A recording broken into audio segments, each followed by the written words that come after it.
आप देख रहे हैं आपका पसंदीदा news channel voice of Ladakh.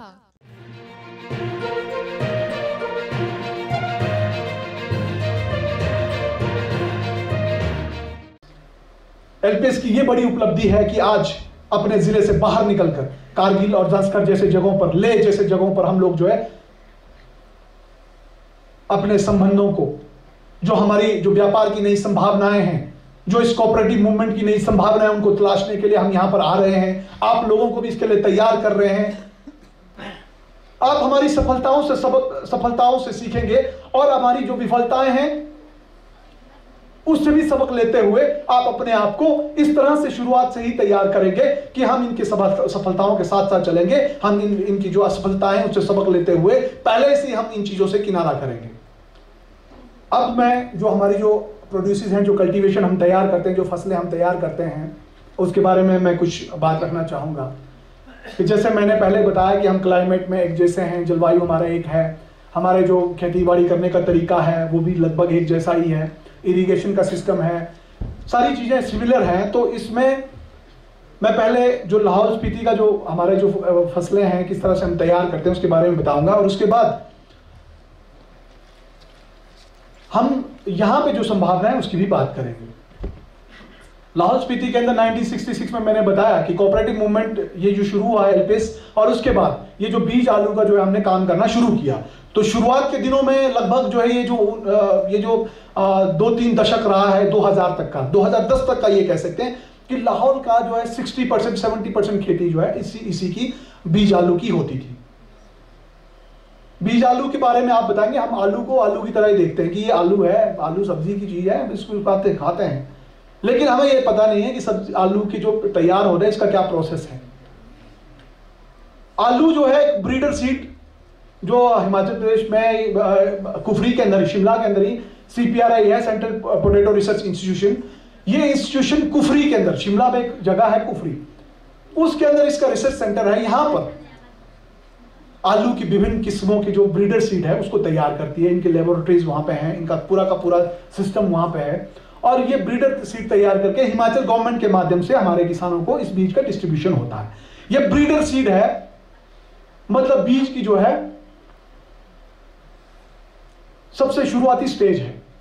ये ब्रीडर सीड हमें लाहौल के किसानों को दिया जाता है, और इस ब्रीडर सीड को पहले साल में हम फाउंडेशन F1 सीड तैयार करते हैं, फाउंडेशन 1 सीड कहते हैं इसको तैयार करने के बाद इसको हम अपने पास ही रखते हैं, और इसको स्टोर करने का हमारे पास एक बड़ा ट्रेडिशनल तरीका है कि हम जो है अपने खेतों के मुहाने पे या कहीं भी ऐसी जगह पे, साफ जैसी जगह पे हम गड्ढे बनाकर उस आलू को हम वहां पे दबा देते हैं। क्योंकि जो फ्रीजिंग टेम्परेचर रहता है उसके अंदर जो है ये आलू जब जमीन के अंदर रहता है तो एक टेम्परेचर मेंटेन उसके अंदर होता है, और वो आलू जब एक साल के अंदर, एक साल तो नहीं, ये कोई 5-6 महीने के अंदर जब हम उस आलू को उस गड्ढे से बाहर निकलते हैं तो वो आलू बिल्कुल फ्रेश आलू आपका बाहर होगा, और वो 4-5 महीने जो जमीन के अंदर रहा उसकी वजह से उसमें जो है स्प्राउटिंग होना शुरू होता है, थोड़े थोड़े उसमें उसका जो मुख है वो निकलना शुरू होता है, और वो सबसे बढ़िया स्टेज होता है इसकी बिजाई का। तो जब हम फाउंडेशन 1 सीड तैयार करते हैं उसको भी अपने पास रखते हैं, और अगले साल उस फाउंडेशन 1 को तैयार करने के उसको लगाकर फाउंडेशन 2 सीड भी तैयार करते हैं। 2 साल लगातार कल्टीवेशन करने के बाद तीसरी बार जब फाउंडेशन 2 को जब हम अपने खेतों पे लगाते हैं उसकी प्रोडक्शन बहुत ज्यादा होती है, और उस ज्यादा प्रोडक्शन को हम लोग जो है मार्केट में उसको मार्केटिंग के लिए ले जाते हैं। और वो जो सर्टिफाइड, जो फाउंडेशन 2 के बाद जो C1 बीज तैयार होता है, सर्टिफाइड बीज जो तैयार होता है, वो पूरे देश के अंदर जो सीड मार्केट है, और पूरे देश के अंदर उस सर्टिफाइड सीड को मदर सीड के नाम से जाना जाता है। ये मदर सीड पूरे देश के अंदर जाता है, और उसकी जो प्रोडक्शन होती है, क्योंकि ये लगभग 3 या 4 स्टेजेस में ये तैयार होता है, उसी क्लाइमेट के अंदर तैयार होता है, उसी जलवायु के अंदर और उस सॉइल के अंदर तैयार होता है। तो उसके बाद अगर C1 जो सर्टिफाइड सीड है उसको पंजाब, गुजरात, मध्य प्रदेश, बंगाल जैसे गर्म इलाकों के अंदर जहां पे सर्दियों में इसकी कल्टीवेशन होती है उसमें लगाते हैं, तो उसकी कीपिंग क्वालिटी और उसकी टेस्ट में बिल्कुल भी फर्क नहीं आता है। इसकी वजह से ये जो लाहौल का जो आलू है, इस आलू की देश में एक अलग ही मार्केट है, और जहां पे हालांकि ऐसा नहीं है कि पूरे देश के अंदर सिर्फ हम लोग ही इसका बीज आलू का डिस्ट्रीब्यूशन करते हैं। पंजाब आज के समय के अंदर 95% जो इसका पोटैटो सीड का जो है इसकी प्राइवेट कंपनियां, प्राइवेट फर्में जो है इसका मार्केटिंग करती हैं। लेकिन हमारे बीज की जो स्पेशलिटी है, हमारे बीज की जो क्वालिटी है, उसकी वजह से जहां पंजाब का आलू अगर 800 रुपए प्रति बैग बिकता है, 1600 रुपए प्रति क्विंटल बिकता है, तो लाहौल का आलू पिछले बार हमने 4000 रुपए प्रति क्विंटल हमने किसानों को दिया। 5600 रुपए प्रति क्विंटल हमने जो है मार्केट में बेचा है, 5600 रुपए प्रति क्विंटल। और किसानों को जो, क्योंकि हम आलू जो है लाहौल से उठाकर मनाली लाते हैं, परेशानी हमने वही बताई कि पहले अक्टूबर नवंबर के बाद लाहौल स्पीति में कभी भी बर्फ पड़ती है, और बर्फ जब पड़ती है तो वो काफी ज्यादा बर्फ पड़ती है, 3, 4, 5, 6 फीट तक उसमें बर्फ पड़ती है। तो हमारे जो ट्रांसपोर्टेशन के जो रूट्स हैं वो सारे बंद हो जाते हैं। इसलिए अक्टूबर में जब इसकी कल्टीवेशन हो जाती है, इसको बाहर निकालते हैं हम, तो इसको हम किसानों के वहां से, किसान बोरियों में डालकर गाड़ियों में जो है मनाली हमारे पास भेजता है। मनाली में हम लोग एक जगह पर इस माल को इकट्ठा करते हैं, वहां पे इसकी ग्रेडिंग करते हैं, अलग अलग ग्रेड, क्योंकि देश में अलग अलग जगहों पे अलग अलग ग्रेड जाता है। ग्रेड मतलब कि जो साइज है आलू का, आलू के अलग अलग साइज हैं, और जो अलग अलग वेराइटीज हैं वो अलग अलग जगहों पे जाते हैं। कुछ जगह पे कुफरी चंद्रमुखी जाता है, कुछ जगहों पे कुफरी ज्योति जाता है। लाहौल में प्रमुख से 2 किस्म के ये जो सीड पोटैटो है यही जाता है, कुफरी ज्योति और कुफरी चंद्रमुखी। तो ये जो सीड है वहां से तैयार करने के बाद हम लोग मनाली के अंदर लाते हैं। मनाली में इसकी ग्रेडिंग होती है, ग्रेडिंग होने के बाद इसकी पैकेजिंग होती है, फिर इसकी मार्किंग होती है, जो ब्रांडिंग है उसकी ब्रांडिंग होती है, और एग्रीकल्चर डिपार्टमेंट के लोग आकर उस पर उसको जो है उसको सर्टिफाई करते हैं। और उस सर्टिफिकेशन के बाद उस आलू की कीमत जो है एकदम अलग हो जाती है, एकदम उसकी बढ़ जाती है कीमत। और वही मैं कह रहा हूं, मैं बार बार इसलिए बता रहा हूं कि जो क्वालिटी हमारे प्रोडक्ट की है, उस प्रोडक्ट की क्वालिटी हम लोगों को दुनिया, ये जो देश के जो बाकी हिस्से हैं उससे अलग करती है। और वही क्वालिटी आपके यहां के प्रोडक्ट की हो सकती है। हम कल बात कर रहे थे कि अगर कोई प्रोडक्ट 40 रुपए के अंदर मनाली में बिकता है और उस प्रोडक्ट को हमने कारगिल से ले जाना है, तो मुझे लगता है कि 40 रुपए तो उसका ट्रांसपोर्टेशन कॉस्ट ही आ जाएगा, तो आपने क्या कमाया।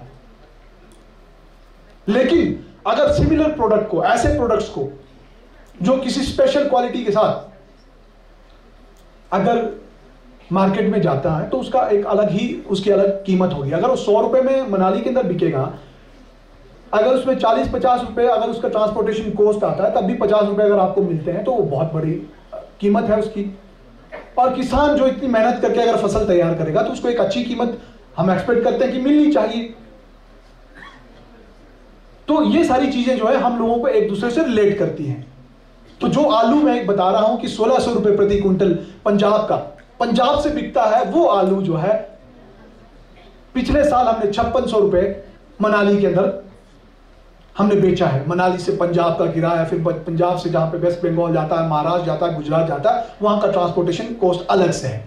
तो आप बताइए कि जो आलू 5500-5600 रुपए मनाली गया, तो वेस्ट बंगाल में किस कीमत पे पहुंचा?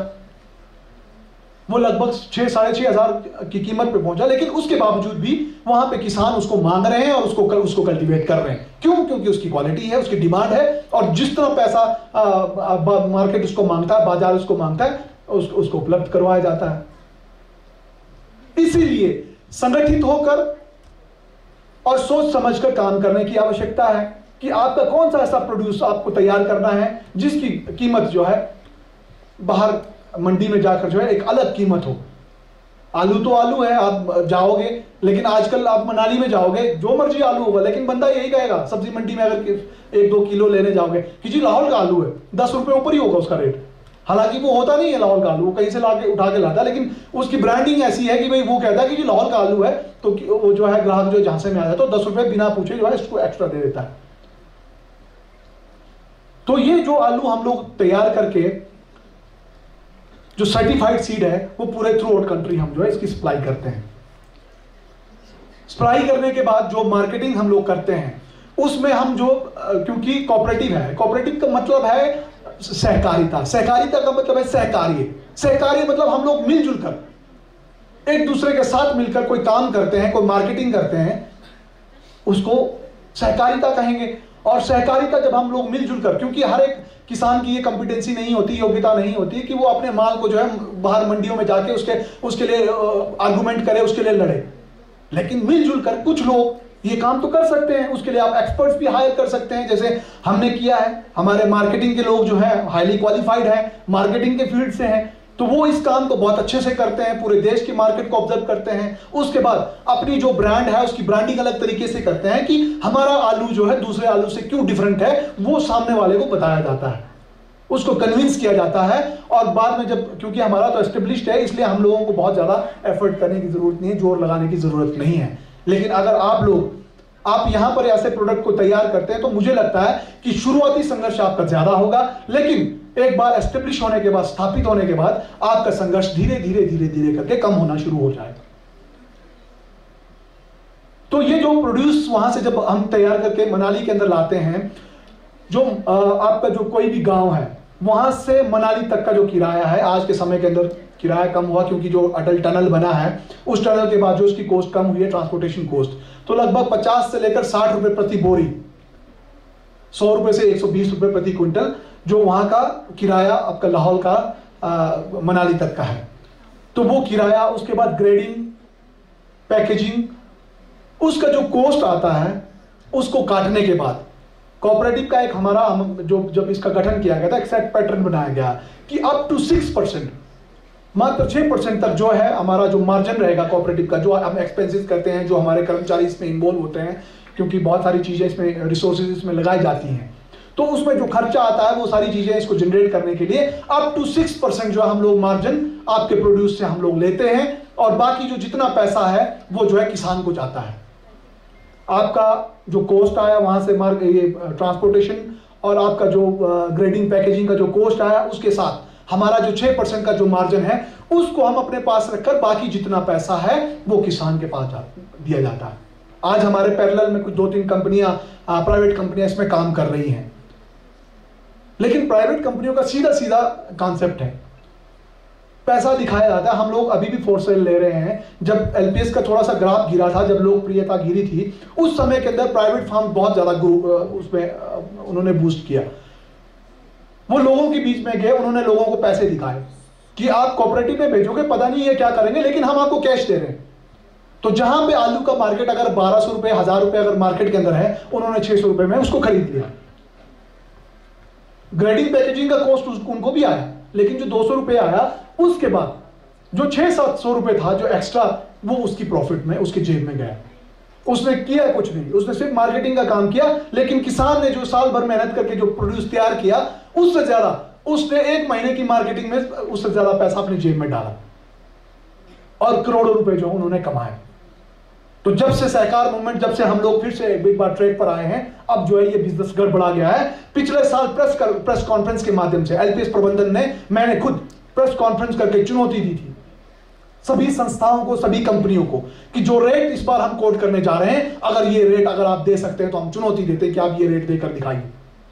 ये सहकार की ताकत है, ये कोऑपरेटिव की ताकत है। लेकिन बात यह है कि हम लोग अवेयर होने चाहिए, किन लोगों को हम रिप्रेजेंटेशन दे रहे हैं, किन लोगों को हम प्रतिनिधित्व करवा रहे हैं, वो किस तरह के लोग हैं, क्या विजन उनका है, ये आप लोगों को तय करना है। क्योंकि डेमोक्रेटिक सेटअप की मैंने पहले बात की, ऐसा नहीं है कि किसी को जबरदस्ती डीसी साहब पकड़ के लाए और बोला कि नहीं जी आप इसके चेयरमैन रहेंगे, या कोई और जो है आपके काउंसिल के लोग पकड़ के लाएंगे कि हाँ जी ये आपके चेयरमैन होंगे।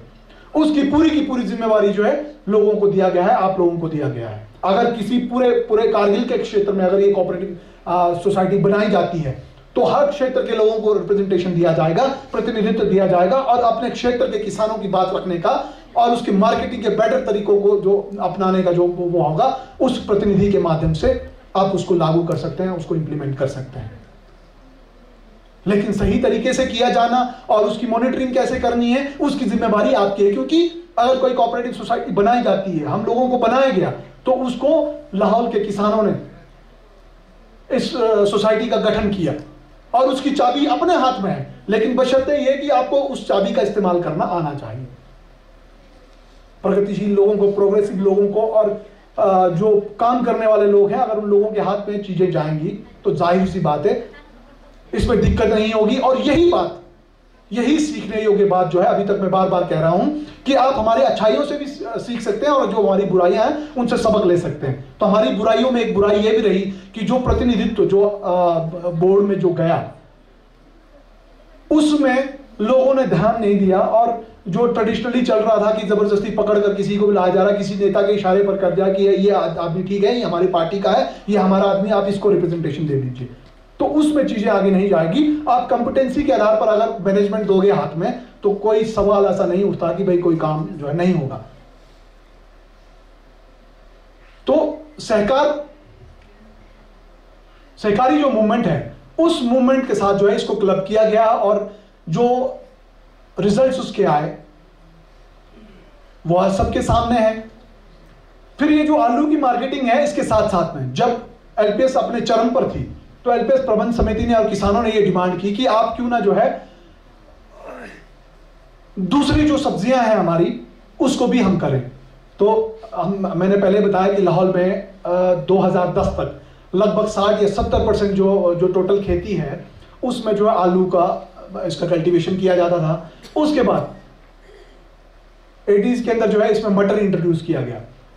जब मटर इंट्रोड्यूस किया गया तो मटर जो है फिर वही बात की, जो जिस क्लाइमेट के अंदर मटर तैयार हुआ, जो क्वालिटीज लेकर वहां का जो मटर मार्केट के अंदर आया, उसने फिर मार्केट को हिलाकर रख दिया। क्योंकि जो कुल्लू या हिमाचल के दूसरे क्षेत्रों के जो प्रोड्यूस तैयार होंगे, मटर तैयार होंगे, वो हमारे मटर के सामने बिल्कुल फीके नजर आए। क्योंकि हमारे मटर की जो कीपिंग क्वालिटी थी, उसका जो शेल लाइफ था, जो बाहर से उसका जो चमड़ी होता ना, उसकी जो लाइफ थी वो बहुत ज्यादा थी, और जो उसका टेस्ट था, सबसे बड़ी बात थी कि जो उसका टेस्ट था वो बिल्कुल डिफरेंट था। तो जब लाहौल के मटर ने मार्केट में जब अपनी दस्तक दी तो एक अलग छाप छोड़ी, और उसके बाद जो किसानों को एक बहुत बेहतरीन प्राइसेस इसके मिलने लगे। इन दो फसलों के साथ जो है लाहौल के किसानों ने काम करना शुरू किया। लेकिन तब तक जो इनएफिशिएंसी की बात मैं कर रहा हूं, जो पॉलिटिकल इन्वॉल्वमेंट की बात कर रहा हूं, इस संस्था में आ गई थी Lahaul potato growers cooperative society के अंदर। और जिस एफिशिएंसी के साथ, जिस प्रोफेशनलिज्म के साथ जो काम होना चाहिए था वो काम नहीं हुआ, और फाइनली संस्था को ये लगा कि ये काम हमारे बस का नहीं है, तो उन लोगों ने हाथ खड़े कर दिए। हालांकि उसके नाम पर एनसीडीसी जैसी संस्थाओं से करोड़ों रुपए फंड लिए गए, और करोड़ों रुपए उन फंडों का इस्तेमाल करते हुए पूरे लाहौल और कुल्लू और यहां तक कि पंजाब के कुंडली बॉर्डर तक में हमारी संपत्तियां बनाई गई, कलेक्शन सेंटर बनाए गए, बिल्डिंग्स बनाई गई, जमीनें खरीदी गई, वेयर हाउसेज के लिए जमीनें खरीदी गई, पंजाब में कुल्लू के अंदर बहुत सारी संपत्तियां ली गई।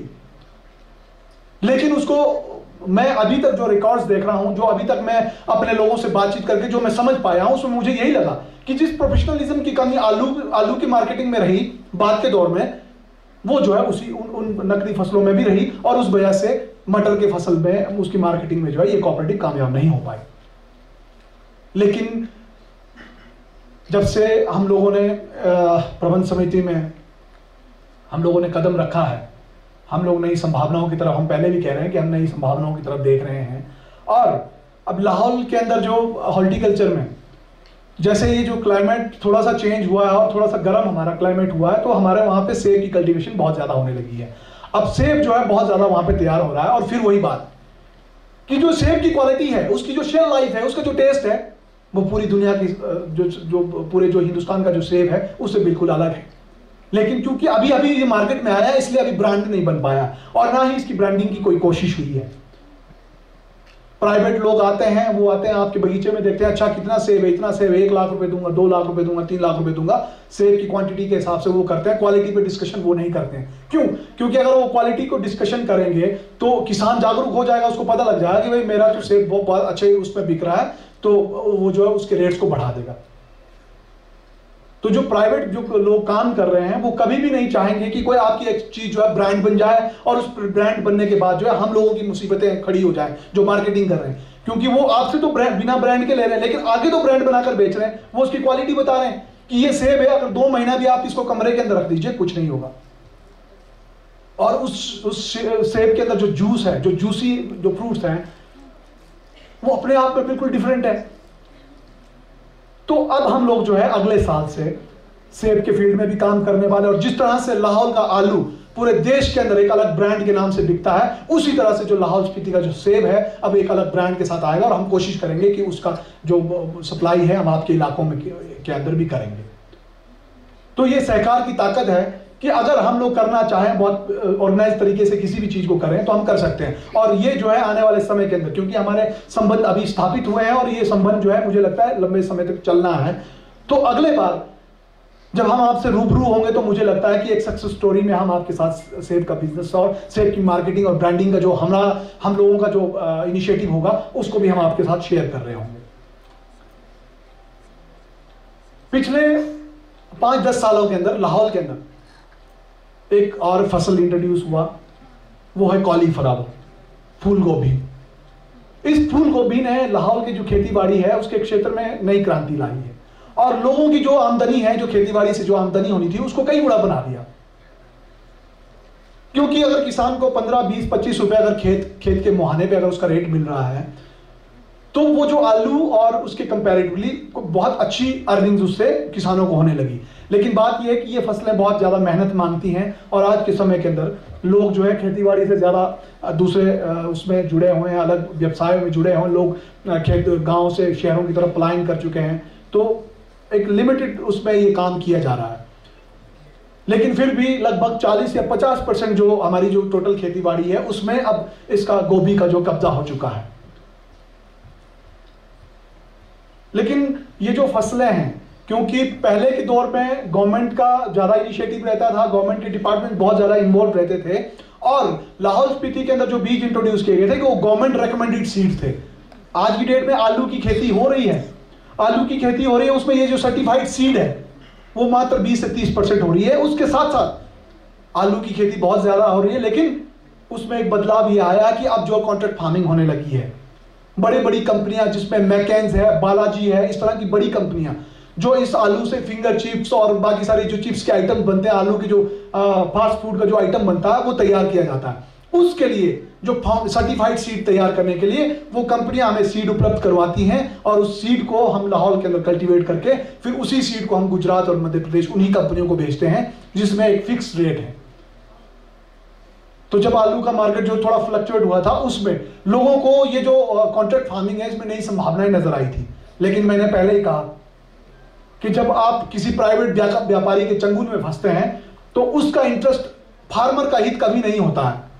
आप भी कोई बिजनेस करते हैं, कई सारी चीजें करते हैं, उसमें आप अपने इंटरेस्ट को प्रायोरिटी पर लेते हैं, क्योंकि आप कोई भी बिजनेस कर रहे हैं तो आपका मोटिव होता है कि आपने पैसा कमाना। लेकिन डिपेंड करता है कि कुछ लोग ऐसे भी होते हैं जो जायज तरीके से पैसा कमाना जानते हैं, पैसा कमाना चाहते हैं। लेकिन ज्यादातर मार्केटिंग जो है उस तरह से होता है कि भाई सामने वाले का गर्दन मरोड़ के जितना जो उसको निचोड़ा जा सके वो निचोड़ा जाए और आपकी अर्निंग बहुत ज्यादा हो। तो इस तरह का जो पैटर्न वहां पे आलू के उसमें इंट्रोड्यूस हुआ है, तो कॉन्ट्रैक्ट फार्मिंग होने लगी और पिछले 3 साल जो लगातार वो बहुत ज्यादा उसमें लाखों बोरियां उसमें तैयार की गई। लेकिन जब इन कंपनियों ने अपना रंग दिखाना शुरू किया उसके बाद किसानों को पता लग गया कि हम लोग गलत चंगुल में फंस गए हैं। और इस बार वो जो कॉन्ट्रैक्ट फार्मिंग का जो वो था, जिस स्केल पे तैयार किया जा रहा था वो लगभग गिरकर लगभग 20% पे आ गई है।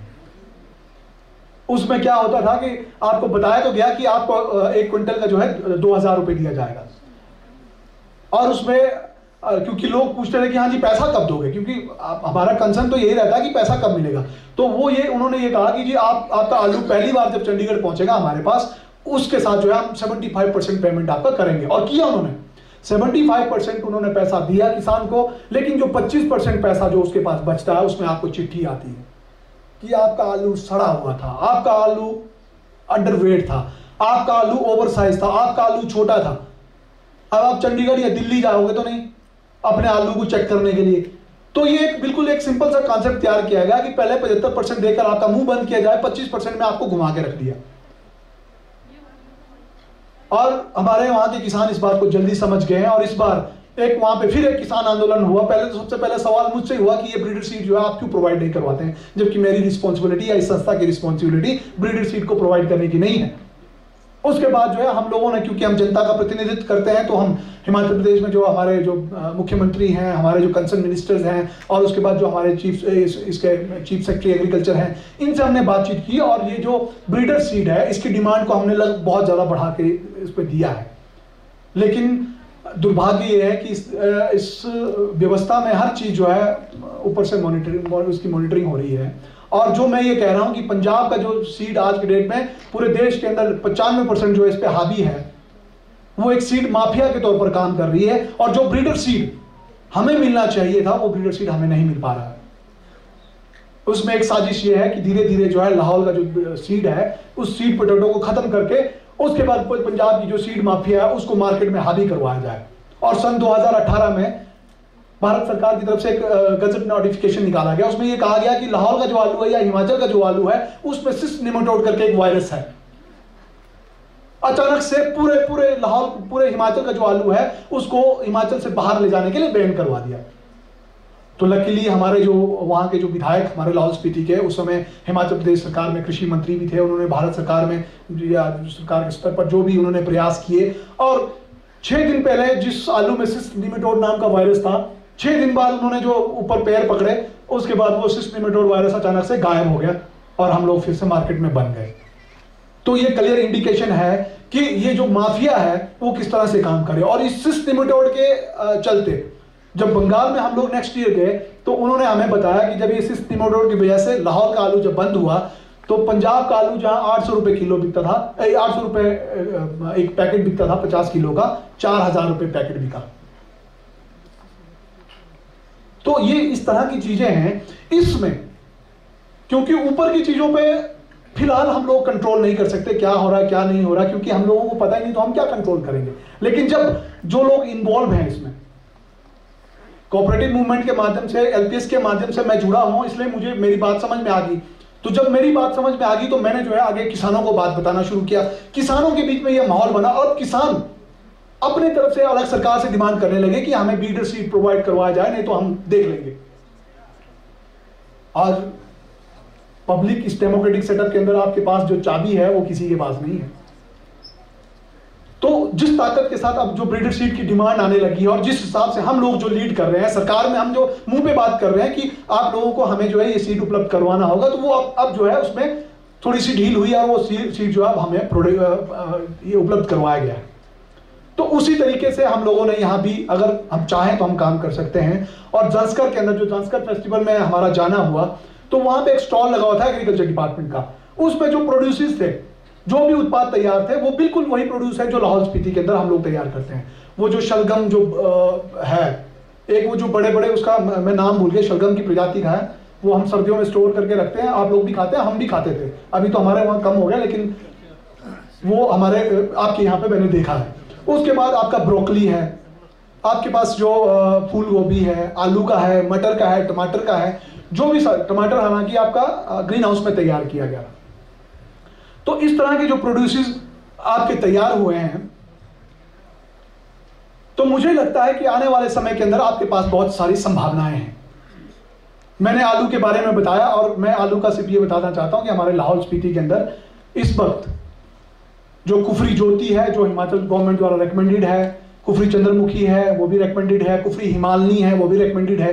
ये 3 वैरायटीज जो है हिमाचल गवर्नमेंट द्वारा रिकमेंडेड है, जिसमें कुफरी चंद्रमुखी जो ड्राई एरियाज है, जहां पे पानी के सोर्स ज्यादा नहीं है, सिंचाई के साधन ज्यादा नहीं है, ऐसी जगहों पर कुफरी चंद्रमुखी लगाया जाता है, और जहां पे पानी का सोर्स अच्छा है उसमें कुफरी ज्योति लगाया जाता है।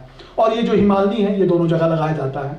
और इसमें जो हिमालनी अभी हमने इंट्रोड्यूस किया था, जिसका श्रेय भी मुझे ही जाता है, मैंने खुद अपने लेवल पे, जबकि हिमाचल गवर्नमेंट से मैं कह के थक गया था कि इस बीज को आप रेकमेंड कीजिए, उन्होंने नहीं किया, लेकिन हमने सेंट्रल यूनिवर्सिटी के साथ मिलकर उस सीड को हमने इंट्रोड्यूस किया और लाहौल में बहुत बढ़िया उसकी प्रोडक्शन हुई है और अभी मार्केट में बहुत अच्छी उसकी डिमांड जनरेट हुई है।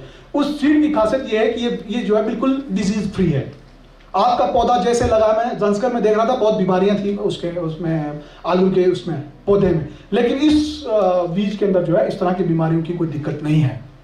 तो इस तरह की चीजें आप लोग यहाँ पे इंट्रोड्यूस कर सकते हैं, और क्योंकि आपकी भी कीपिंग क्वालिटी अच्छी होगी और आपका जो वो है टेस्ट है वो भी डिफरेंट रहेगा, इसलिए आपका मार्केट बिल्कुल अलग रहेगा। उसी तरह से मटर में आप कर सकते हैं। मटर में जो गवर्नमेंट रेकमेंडेड अर्कल, लिंकन और कुछ इस तरह की वैरायटीज जो अभी तो हाइब्रिड वैरायटीज इंट्रोड्यूस हुई हैं, तो मेरे ख्याल से आपका डिपार्टमेंट भी कॉम्पिटेंट है कि वो अच्छी वैरायटीज आपको उपलब्ध करवा सकती है। तो आप इसमें भी अपना हाथ आजमा सकते हैं, मटर में भी। और मटर की भी अगर आपकी कीपिंग क्वालिटी बहुत बढ़िया रहती है तो उसका एक अलग मार्केट होगा।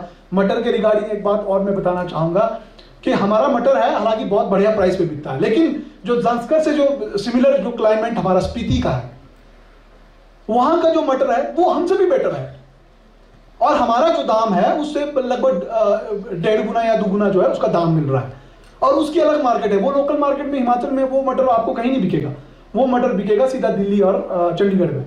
और सबसे बड़ी खासियत यह है कि कीपिंग क्वालिटी के साथ साथ, टेस्ट के साथ साथ वो ऑर्गेनिक है। और इस देश में या इस सिस्टम में जिसको मार्केटिंग करना आया, अपने जो प्रोडक्ट है उसकी क्वालिटी को लोगों के सामने रखना आया, तो पैसा कोई बड़ी बात नहीं, इस देश में पैसे की कमी नहीं है। तो इस तरह से ये 2 फसलें हैं। उसके बाद जो वेजिटेबल्स की बात कर रहा हूं मैं, वो फिलहाल जो है अभी आपके लिए सस्टेनेबल नहीं है, क्योंकि अगर आप कॉलीफ्लावर तैयार करते हैं, ब्रोकली तैयार करते हैं, ये ब्रोकली तो ऐसी फसल है, आज तैयार हुआ, आज इसको करोगे, कल तक आपको इसको मार्केट में पहुंचाना पड़ेगा, नहीं तो ये जो है फूल बन जाता है, खराब हो जाता है। लेकिन कॉलीफ्लावर ऐसा है कि उसको हम तैयार कर सकते हैं। फिर भी जो आपका ये जो रूट तैयार हो रहा है, मुझे लगता है कि इसकी कॉस्ट जो है आपको थोड़ा सा भारी पड़ सकता है। आप इसको लोकल मार्केट में देख सकते हैं। और दूसरी बात यह है कि ये ऑर्गेनिक में थोड़ा इसको तैयार करना जो है अपने आप में चैलेंजिंग है, क्योंकि हम लाहौर में जो तैयार हो रहा है वो टोटली जो है केमिकल फर्टिलाइजर्स के ऊपर उसकी डिपेंडेंसी है। तो मुझे नहीं लगता कि ये जो है बहुत इजी आप लोगों के लिए टास्क रहेगा। तो ये 2 चीजें मैं आप लोगों के लिए रेकमेंड कर रहा हूँ, आलू और ये मटर। और उसके साथ साथ पीछे जांस्कर में भी हमने एक बात बताई है कि लाहौर में एक हम लोग जो एक प्रोड्यूस तैयार करते हैं, ये आपका एक जड़ी बूटी है। गवर्नमेंट रिकॉर्ड के अकॉर्डिंग, गवर्नमेंट उसके अकॉर्डिंग, गाइडलाइंस के अकॉर्डिंग वो एक फॉरेस्ट प्रोड्यूस है, जंगली उत्पाद है वो, लेकिन उसकी कल्टीवेशन की भी परमिशन है। उसमें लाइसेंसिंग का एक प्रोसेस है कि आप उसको तैयार करते हैं, जैसे ही आप उसकी कल्टीवेशन करेंगे उसकी इंटीमेशन आप फॉरेस्ट डिपार्टमेंट को देंगे, फॉरेस्ट डिपार्टमेंट को उसकी इंटीमेशन देंगे, उसके बाद रेवेन्यू डिपार्टमेंट को भी इंटीमेशन देंगे। रेवेन्यू डिपार्टमेंट जितने एरिया में आपने कल्टीवेशन किया उसका कैलकुलेशन करेगी, उसका रिकॉर्ड मेंटेन करेगी। और जब आपका वो कल्टीवेशन तैयार होता है, तैयार होने के बाद जितना प्रोड्यूस तैयार होगा उस प्रोड्यूस का रेवेन्यू रिकॉर्ड के हिसाब से फॉरेस्ट डिपार्टमेंट आपको लाइसेंस जारी करेगी। उस लाइसेंस के बेस पे उस प्रोड्यूस को आप एक्सपोर्ट भी कर सकते हो। और उस प्रोडक्ट की कीमत इस बार जो मेरे पास थोड़ा बहुत था, अभी मैंने उसकी मार्केटिंग की है, तो जो उसमें कुट है, इसको इंग्लिश में इसको ससोरिया कॉस्टस कहा जाता है, और इसका जो हिंदी में इसका नाम है उसका कुट बोलते हैं इसको। ये एक किस्म की जड़ी बूटी है, जड़ है इसका, काफी हैवी जड़ है इसका, जमीन के नीचे ये तैयार होता है और इसको कल्टीवेशन करते हैं। इसकी बहुत बढ़िया कीमत है। प्रॉपर मार्केटिंग नहीं होने के बावजूद भी ये जो कुट है, इसका 50 किलो का पैकेट है। पिछली बार अभी जो कुछ दिनों पहले मैंने 17,000 रुपए में 50 किलो बेचा है। उसकी खासियत यह है कि आप उसकी कल्टीवेशन करते हैं, वो 2 साल या 3 साल का समय लेता है। आप उसको कल्टीवेट कर देते हो, उसको जमीन के नीचे पड़े रहने देते हो। अगले बार जब सीजन स्टार्ट होगा उस पर निंदाई गुड़ाई का जो भी काम है वो करोगे, पानी दोगे, सारी चीजें वैसे ही करोगे। और जब सीजन ऑफ होगा आप उसके घास काट के आप उसको अपने फॉडर के लिए यूज कर सकते हैं। लेकिन जब आप उसको निकाल कर तैयार करते हो, तो तैयार करने के बाद ऐसी कोई अर्जेंसी नहीं है कि आप जो उसको इमीडिएट मार्केट पे ले जाओ। उसके लिए आप इंतजार कर सकते हो। जैसे जड़ निकालोगे उसको सुखाना पड़ता है, सुखाने के बाद उसकी छटाई होगी, थोड़ी सी जो काट छांट होगी, उसके बाद मान लीजिए आपकी फसल निकलने के बाद आपके रास्ते बंद हो गए। रास्ते बंद होने के बाद उस फसल में ये फैसिलिटी है कि आप उसको जो है बोरियों के अंदर बंद करके सुखा के आप उसको स्टोर कर लो। और जब आपको लगता है, या तो आप मार्केट ऑब्जर्वेशन करिए, या आपको लगता है कि अब आपके रास्ते कंफर्टेबल हो गए, आप किसी भी वक्त उस सामान को बाहर ले जा सकते हैं, तो आप उसकी मार्केटिंग वहां से करवा सकते हैं। उस फसल के लिए आपका जो ये रास्ता है, जब तक नहीं खुलता है या खुल जाने के बाद भी, बर्फबारी या किसी भी हालात में अगर ये बंद हो जाता है समय से पहले, तो आप उसको जो है बड़े आराम से अपने सहूलियत के हिसाब से उसको मार्केट तक पहुंचा सकते हो। इसका बीज हमने जांस्कर में कुछ प्रगतिशील किसानों को बांटा है, तो मुझे लगता है कि अगर कहीं से वो प्रोवाइड हो जाए या हम लोग आपको प्रोवाइड करवाएं, तो कुछ जो प्रोग्रेसिव फार्मर है उसको भी लगा कर देखें। ये 2 चीजें हैं जो फार्मिंग के बारे में हम आपको बता सकते थे। उसके साथ साथ पिछले कल हम यहाँ बात कर रहे थे, और सुबह टशी जी से भी हमारी बातचीत हो रही थी कि पूरा लेह लद्दाख और ये जो कारगिल का जो इलाका है, आप लोग ऑर्गेनिक फार्मिंग की तरफ बढ़ रहे हैं। और उसके लिए मेरे ख्याल से उसके सर्टिफिकेशन के लिए कोई नॉर्थ ईस्ट की कोई सर्टिफाइंग एजेंसी भी आपने इसके लिए आपने बात की है, या आप कितना आगे बढ़े हैं। ये कॉन्सेप्ट जो है, अगर मेरी सलाह आप माने, अगर आप ऑर्गेनिक की तरफ बढ़ते हैं तो ये आपको एक नई दिशा देगा यहां के फार्मिंग को। क्योंकि मैंने पहले ही कहा कि यहां का जो क्लाइमेट है, उस क्लाइमेट में तैयार हुई फसल की एक अलग वैल्यू है, लेकिन साथ में अगर ऑर्गेनिक उसमें ऐड हो जाता है तो उस फसल की जो वो मांगी कीमत है वो आपको मिल सकता है, और उसके लिए आपके लिए पूरा देश और पूरे दुनिया का मार्केट जो है आपके लिए उपलब्ध रहेगा। क्योंकि अगर मैंने पहले ही कहा कि यहाँ रेट्स की बात नहीं है, यहाँ ब्रांडिंग की बात है। अगर कोई चीज आप तैयार करते हो और उसकी ब्रांडिंग करते हो कि ये प्रोडक्ट जो है इस तरह से, इसको तैयार करके हम इस तरह से मार्केट में आप ले जाते हैं, उस प्रोडक्ट की अगर कोई स्पेशल क्वालिटी है तो लोग जो है पैसा नहीं देख रहे हैं। आज के डेट में लोगों के पास पैसा बहुत है, लेकिन वो क्वालिटी की तरफ फोकस कर रहे हैं। मैं आपको एग्जाम्पल दे रहा हूं कि डाबर कंपनी ने एक शेड इंट्रोड्यूस किया है, उसकी पैकेजिंग इस तरह से की है, ऐसा लगता है कि भाई कोई सोने के ऑर्नामेंट्स इस पैकेट के अंदर होंगे, लेकिन जब उस पैकेट को आप खोलते हैं तो उसमें 200 ग्राम की एक शीशी है शहद की। डाबर कंपनी ये दावा कर रही है कि ये शहद हमने जो है लाहौल स्पीति के जो हायर हिमालयन रेंज है, जो पहाड़ियां हैं, उसमें जो है हमने इनको हनी को इसको तैयार वहां पे रख के, बीज को वहां पे रख के इसको तैयार किया है। और दुनिया की जो जितनी भी दुर्लभ जड़ी बूटियां हैं, दुर्लभ जो प्रजाति है इसकी जड़ी बूटियों की, उससे उसके पौधों से ये रस लेकर जो है ये शहद तैयार हुआ है। अब वो तो देखा किसी ने नहीं है कि कहां किसने कौन सा पौधा खाया, क्या किया, लेकिन ब्रांडिंग उन्होंने इस तरह से की है। और उस छोटे से बोतल की कीमत उन्होंने जो 2200 रुपए रही, जबकि आप अगर हनी लेने जाओगे तो 2200 रुपए में आप 4 या 5 किलो ले लोगे। लेकिन जब आप उसने ब्रांडिंग कर दी डाबर का, और डाबर एक प्रतिष्ठित कंपनी है, लोग मान भी जाते हैं इस चीज को कि हाँ हो सकता है, तो लोग ले रहे हैं, हाथों हाथ ले रहे हैं, और बहुत सारा जो है उसका जो वो है क्वांटिटी में बाहर एक्सपोर्ट हो रहा है।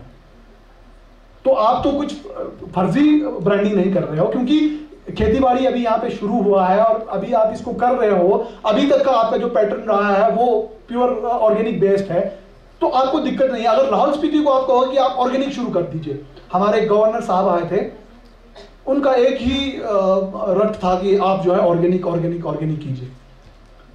और हमारी भी उनसे मुलाकात हुई, हमारे डिप्टी कमिश्नर विवेक भाटिया जी थे, तो उनके साथ भी वो भी बार बार यही बात कर रहे थे कि ऑर्गेनिक फार्मिंग की तरफ लाहौल स्पीति को जाना चाहिए। लेकिन जो हम ग्राउंड लेवल पे काम कर रहे हैं, हम लोगों को पता है कि ये फिजिबल नहीं है। जो आदमी जिस खेत से 4 लाख रुपए कमा रहा है, उस खेत को किस्म किस्म की केमिकल फर्टिलाइजर की आदत पड़ गई है। अचानक से आप कहोगे कि नहीं मैंने ऑर्गेनिक करना है, कुछ नहीं आएगा उसमें, पॉसिबल ही नहीं है, संभव ही नहीं है। हमने ये बात कही कि आप एग्जाम्पल के तौर पर या कोई आप एक्सपेरिमेंटल बेसिस पे अगर कहीं करना चाहते हैं आप कीजिए, फिर क्योंकि प्रैक्टिकल चीजें हैं। अब बात करना एक बात है और उसको इंप्लीमेंट करना दूसरी बात है। वो भी अच्छी तरह से जानते थे जिस खेतों को 50 सालों से ये लोग पता नहीं कितने किस्म के फर्टिलाइजर डाल रहे केमिकल, वो अचानक से कैसे वो हो जाएगा, उसमें तो कुछ प्रोड्यूस ही नहीं निकलेगा। और जिस खेत से वो 4 लाख रुपए कमा रहा, अचानक से 4000 रुपए आएगा, बंदा कौन कॉम्प्रोमाइज करेगा। अच्छी बातें आप कर सकते हैं कि आप लोगों के हेल्थ के साथ खिलवाड़ कर रहे हैं, तो किसान कहता है कि जी मेरी जिम्मेवारी है उसको हेल्थ को देखने की। अलग अलग कॉन्सेप्ट है और लार्जर स्केल पे आप लोगों को कन्विंस नहीं कर सकते। गांव में अगर एक मैं तैयार होता हूं तो मैं कर ही नहीं सकता हूं, क्योंकि अगर मैं अपने खेत में ऑर्गेनिक फार्मिंग कर रहा हूं, साथ वाला केमिकल डाल रहा है, उसके बाद उसमें क्या कहते हैं आपकी इरिगेशन हो रही है, फ्लड इरिगेशन हो रहा है, आपका स्प्रिंकलर के थ्रू हो रहा है, पानी आपका मेरे खेत से इसके खेत से दूसरे खेत, आप कैसे दावा करोगे कि आपका जो प्रोड्यूस है वो ऑर्गेनिक है। लेकिन कारगिल, जांस्कर जैसे जगहों पे जहां पे आप ट्रेडिशनल खेती करते थे, अभी तक आप लोगों ने जो है इसकी उसके बाजार के लिए बहुत ज्यादा प्रोड्यूस तैयार नहीं किया है। और जो जांस्कर में मुझे बताया गया था कि कुछ एक इलाकों को छोड़ के बाकी जगह प्योर ऑर्गेनिक फार्मिंग इसमें की जा रही है, तो वो जो है आप इसको आगे कर सकते हैं। क्योंकि जो बात मैं लाहौल के लिए कह रहा हूं कि 4 लाख कमा रहा था 4000 रुपए आएगा, आपके यहाँ ऐसी दिक्कत नहीं आएगी, क्योंकि आपके खेतों को केमिकल फर्टिलाइजर की आदत ही नहीं है। आप ट्रेडिशनल तरीके से कर रहे हो, प्रोडक्शन बेशक थोड़ा कम हो सकता है, लेकिन उस कॉस्ट को कौन पूरा करेगा? जो ऑर्गेनिक के नाम पे, और जो क्वालिटी आपका प्रोडक्ट है वो जो है उसको बिल्कुल बराबर कर देगा। और उसमें क्या है, बहुत ज्यादा बल्क में बेचने की बजाय कम माल बेचते हैं, लेकिन उसका प्राइस बहुत ज्यादा है, तो दिक्कत क्या है? बात यह है कि हम अपनी जो लाइवलीहुड है, अपनी जो आजीविका का साधन है, उसको जनरेट करना है, पैसे कमाने हैं हमने एग्रीकल्चर के माध्यम से। तो ये किया जाता है, और इसकी मार्केटिंग का काम, क्योंकि इनिशियल स्टेज पे आप मार्केट में इंट्रोड्यूस हो गए बड़े लेवल पे, अगर एग्रीकल्चर में आप एकदम से बढ़ा देते हो, ये जो आपके रूट्स की वजह से, अचानक से आप कैसे इसको मार्केट में ले जाओगे, उसके लिए हमने कोऑपरेटिव का जो कॉन्सेप्ट आपको बताया है।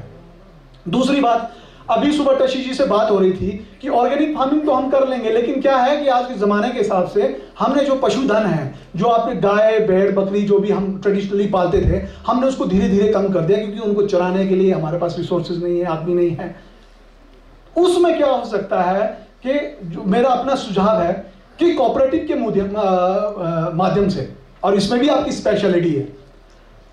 हमारे यहाँ पे पीछे एक रिसर्च हुआ, कोई पेशेंट गया आईएमसी, बीमार होकर गया, तो किसी डॉक्टर ने उसका बहुत बढ़िया इलाज किया, तो वो खुश हो गई कि इस डॉक्टर ने तो मेरी जान बचा दी, और डॉक्टर भी बिहेव भी बहुत अच्छा था। तो बदले में उसने 5 किलो का घी का एक डब्बा उस डॉक्टर को आईएमसी शिमला भेज दिया। तो डॉक्टर भी लगा कि लाहौर से आया, कुछ अच्छा होगा, लेकिन उसका मन किया कि थोड़ा सा इसको टेस्ट किया जाए कि क्या है इसमें। तो वो कहते हैं कि उस घी के अंदर जो है इतने केमिकल्स जो उसमें बहुत ज्यादा उसमें उसकी मात्रा पाई गई। जो फर्टिलाइजर हम खेतों के लिए यूज कर रहे हैं, बाकी सारी चीजों के लिए यूज कर रहे हैं, उसी से तैयार प्रोड्यूस को आपकी गाय खा रही है, और गाय जब खा रही है तो उसी से उसका जो दूध है, बाकी सारी चीजें तैयार हो रही हैं, वो उसके डेयरी प्रोडक्ट्स में उसके पाए गए। तो लाहौर के लोगों की आंखें जो है अचानक में खुल गई कि ये क्या हुआ। लेकिन यहाँ पे आप जो ट्रेडिशनल कर रहे हैं, और ये जो याक प्रजाति के जो है हमारे पास भी होते थे, लेकिन अब हम ज्यादा उन्नत हो गए हैं, इसलिए हमारे पास जर्सियां आ गई है। तो उससे क्या हुआ कि हम क्वालिटी वाइज जो है बहुत उसमें आ गए। दूध हमारे पास ज्यादा है, लेकिन उसमें जो क्वालिटी प्रोडक्ट्स है या उस प्रोडक्ट की जो क्वालिटी है वो बहुत अब कम हो गई है। तो आपके पास जो यहाँ पे पशुधन है, जो भी है, ऑर्गेनिक खा के जो ऑर्गेनिक तैयार करते हैं, और सबसे बड़ी बात, जो भी पशु आपके पास है, इनके दूध की जो एक तो इसका जो वो है क्वालिटी है बहुत बढ़िया है, गाढ़ापन है, सारी चीजें इसमें है। अगर इससे डेयरी प्रोड्यूसर्स कोऑपरेटिव के माध्यम से, संस्कर में हमारी बात हुई है, तो टशी जी कह रहे थे कि वो पॉसिबल नहीं है कि हम तो पशुधन कम कर दिया। हमने कहा एक तरफ आप ये कह रहे हैं कि आप ऑर्गेनिक फार्मिंग की तरफ जा रहे हैं, दूसरी तरफ आप कह रहे हैं कि पशुधन हमारा कम हो रहा है, तो ऑर्गेनिक आप कैसे करोगे? अगर आप खेत में गोबर नहीं डालोगे, खाद नहीं डालोगे, तो कैसे प्रोड्यूस तैयार होगा? तो दो चीजें हम लोग जो है पैरेलल चला सकते हैं कि एक तो पशुधन को हमने दोबारा से रखना शुरू किया, उससे जो एक तो गोबर जो आपकी फार्मिंग के लिए जो सबसे इंपॉर्टेंट जो जरूरी तत्व है। दूसरी बात यह है कि क्योंकि आप बहुत सारे आपने गाय रख दी हैं, वो रख दिए हैं, तो उससे जो आपका डेयरी प्रोडक्ट्स भी, तो दूध भी तो निकलेगा। अब दूध निकलेगा अगर उसका डेयरी प्रोडक्ट्स बन के, क्योंकि आपकी उसके दूध की भी क्वालिटी है, उससे जो भी डेयरी प्रोडक्ट्स आपका बनता है उसकी ब्रांडिंग भी आप इसी तरीके से कर सकते हैं। तो इसको करने के बाद जो है ये दोनों चीजें जो पैरेलल में चलने वाली चीजें हैं, इसको किया जा सकता है। अभी लगता है कि हो सकता है आपको लगे कि मैं बहुत भारी बात कर रहा हूं और ये चीजें पता नहीं संभव है कि नहीं संभव है, लेकिन हम लोग ये प्रैक्टिकली ये चीजें कर चुके हैं। जो फिजिबिलिटी है, जो पॉसिबिलिटी है, उसके बारे में मैं बात कर चुका हूं। क्योंकि आप इनिशियल स्टेज पे हैं, शुरुआती दौर पे हैं। अगर अभी आप भ्रमित हो गए, आप कुछ नहीं कर पाओगे। कल दिन आपके प्रोड्यूस तो होंगे, लेकिन बात वही है कि उस प्रोड्यूस की वैल्यू नहीं होगी। लेकिन अगर आप क्वालिटी प्रोड्यूस अभी से तैयार करना शुरू कर देंगे, और सबसे बड़ी बात जो आपका प्रतिनिधित्व है, जो पब्लिक रिप्रेजेंटेशन है आपका, जो एडमिनिस्ट्रेशन है, मनाली से हमें बुलाकर ये कह रहे हैं कि हमारे किसानों को आप जो है कोऑपरेटिव मूवमेंट के बारे में बताइए, आप जो है यहाँ पे प्रोग्रेसिव फार्मिंग के बारे में बताइए, तो मुझे नहीं लगता कि आप लोगों को चिंता करने की जरूरत है। आप लोगों को वही बात ये कह रहे हैं कि अगर 2 कदम हम आगे चल रहे हैं तो 1 कदम तो आपको भी चलना ही पड़ेगा। जब आप लोग मिलकर इस चीज को चलाएंगे तो ना कोऑपरेटिव मूवमेंट मुश्किल है, ना ही फार्मिंग मुश्किल है, जो ऑर्गेनिक फार्मिंग आप करने जा रहे हैं।